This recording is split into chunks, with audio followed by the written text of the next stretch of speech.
Ola rapaces e rapazas de quinto primaria, que tal estades? Agardo que todo ben. Hoxe imos a falar de ciencias naturais e imos a facer un pequeno repaso da unidade 1, os seres vivos. Como xa sabedes, os científicos estudan as plantas do pasado a partir dos fósiles que encontran nas rochas. Os fósiles fórmanse, por exemplo, cando o resto dos seres vivos quedan enterrados no lodo do fondo dunha lagoa hai centos de millóns de anos, co paso do tempo conservando a súa forma con moito detalle. Estes científicos xa encontraron fósiles de troncos, sementes e follas, así como osos de dinosaurios. Tras estudar estes restos, reconstrúen como era este lugar no período xurásico, algo similar a como facían na película Parque Xurásico coas cadeas de ADN para crear novos dinosaurios. Todos os seres vivos do planeta estamos formados por células e realizamos as tres funcións vitais, que son nutrición, relación e reproducción. A célula é a parte máis pequena dun ser vivo, capaz de realizar as funcións de nutrición, relación e reproducción.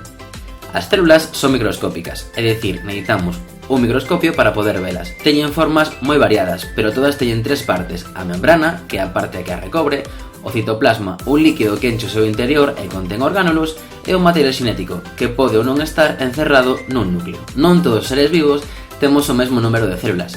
Segundo o número de células dun ser vivo e o seu grado de organización, poderemos falar de seres unicelulares, cando teñen unha soa célula, e seres pluricelulares, teñen numerosas células que poden organizarse e coordinarse máis ou menos, que a súa vez poden formar órganos que poden traballar xuntos en aparatos ou sistemas. Por exemplo, varias células musculares forman o tecido muscular. O tecido muscular e outros tecidos forman a súa vez un órgano como por exemplo pode ser o corazón.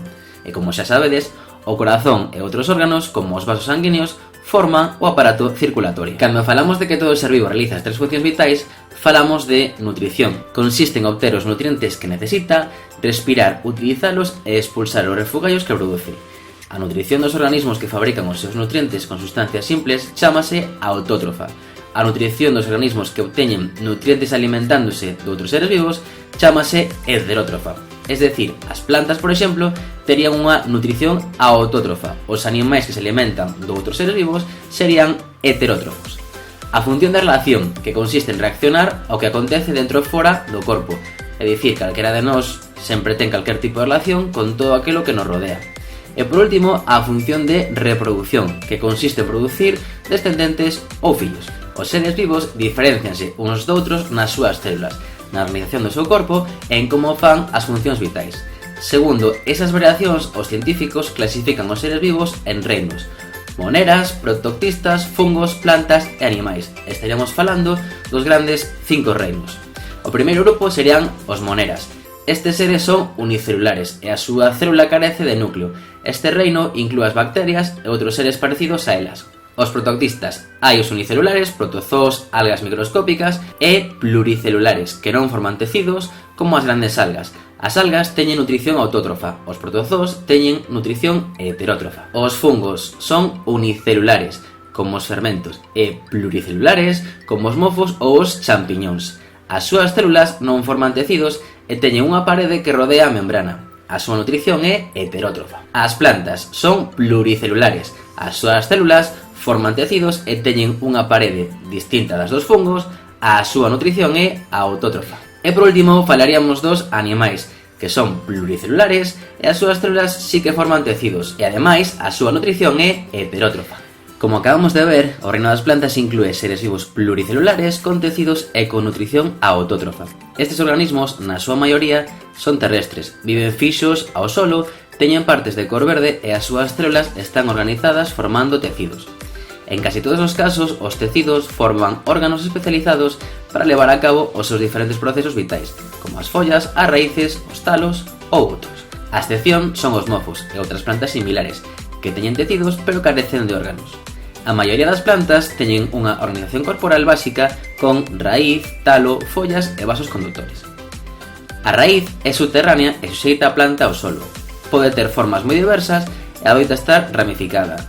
Nos extremos das súas ramas ten uns pelos diminutos, chamados pelos absorbentes, que permiten a entrada á planta de auga e sales minerais do solo. Se fixésemos un corte dunha raíz, como podedes observar na imaxe, veríamos os vasos conductores polos que ascende a augas minerais, os vasos condutores polos que circulan as sustancias e os pelos absorbentes. O talo xeralmente sobresae do chan e sostén a parte aérea da planta. Pode estar ramificada ou non. Ademais, pode ser delgado, verde flexible ou groso leñoso, en cuyo caso se chamaría tronco. É dicir, se por exemplo collemos unha planta, estaremos falando de un talo verde e delgado. En cambio, se falamos dun árbore, estaremos falando dun tronco. Se fixemos un corte do talo, como podedes ver na imaxe, teríamos os vasos condutores polos que circulan as sustancias, os vasos condutores polos que ascenden auga e outras sustancias. Xeralmente, as follas son verdes, teñen forma de lámina fina e están atravesadas por nervaduras. Únense ao talo a través dun pecíolo e teñen dúas caras diferentes. A face é a cara superior e dun cor verde brillante.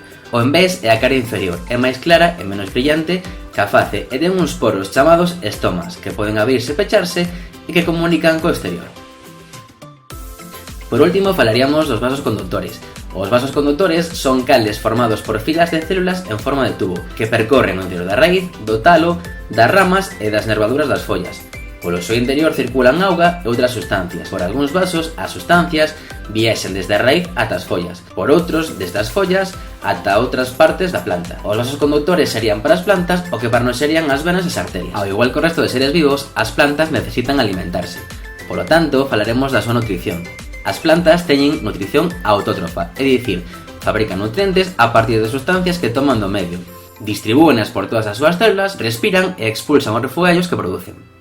Para fabricar os nutrientes, as plantas absorben sustancias do medio e transfórmanas mediante a fotosíntese. Primeiro, a planta absorbe augas e sales minerais do solo a través dos pelos absorbentes da raíz.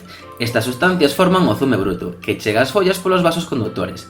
Tamén absorbe dióxido de carbono do aire polos estomas. Unha vez feito isto, falaríamos da fotosíntese, que é o proceso polo que a planta utiliza sustancias que absorbe e a enerxía da luz do sol para fabricar nutrientes. Este proceso ten lugar nas células das partes verdes da planta, sobre todo nas das follas. Nesas células hai unha sustancia verde que é a clorofila, que capta a enerxía da luz solar.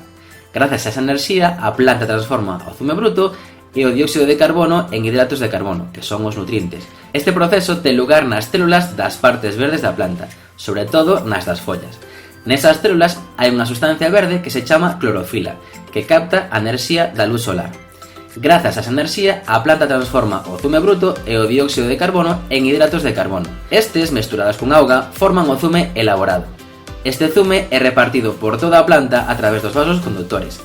A fotosíntese produce oxígeno como gas de refugallo. A fotosíntese sería o proceso contrario ao que facemos nós, pois nós consumimos oxígeno e expulsamos dióxido de carbono. En cambio, as plantas absorben o dióxido de carbono para desprender oxígeno. Agora, imos a falar dunha parte fundamental, que é a relación ás plantas, porque as plantas reaccionan. Aínda que as plantas carecen de órganos dos sentidos e non se desprazan, levan a cabo a función de relación. Son capaces de reaccionar aos cambios do seu ámbito. Por exemplo, as plantas poden axustar algúns dos seus procesos vitais a cada estación do ano. Producen flores na primavera, moitas perden as súas follas no outono ou reducen a súa actividade no inverno. As plantas son capaces de crecer cara á luz ou de orientar as súas follas cara a ela. Algunhas plantas poden mover rapidamente algunhas partes do seu corpo ao entrar en contacto con outros seres vivos. É o caso da mimosa púdica, que encolle as súas follas cando se lle toca, ou das follas de algunhas plantas carnívoras, que se pechan de golpe cando un insecto cae no seu interior. As plantas tamén se reproducen, é dicir, forman descendentes, pero fano de dúas formas distintas, de forma sexual e de forma asexual. Primeiro de todo falaremos da reproducción asexual. Neste caso, unha parte da planta sepárase da planta principal, desenvólvese e forma novas plantiñas. Por exemplo, os casos máis coñecidos serían, por exemplo, a cebola e a pataca, que forman talos especiais, os bulbos e os tubérculos, que aguantan vivos o inverno, cando a planta nai se murcha e desenvólvense creando novas plantas na primavera seguinte. Outro caso serían os mofos ou os fentos, que producen esporas. Son células do seu corpo cobertas por unha casca, que forman novos individuos ao caeren en solo húmido. Neste caso, cando o vento move os fentos ou os mofos, estas esporas vanse esparcindo polo chan. Por último, teríamos a reproducción sexual. Para a reproducción sexual, as plantas contan cos gametos femeninos e masculinos, que se unen para formar unha nova planta. Na maioría das plantas, os gametos orixínanse nos seus órganos reproductores, que son as flores. Tras a reproducción sexual, as flores forman sementes. As flores son os órganos reproductores de moitas plantas. Unha flor típica ten Un pistilo, que é a parte femenina da flor e produce os gametos femeninos ou óvulos. Varios estames, que son a parte masculina da flor e producen grans de pole con células reproductoras masculinas.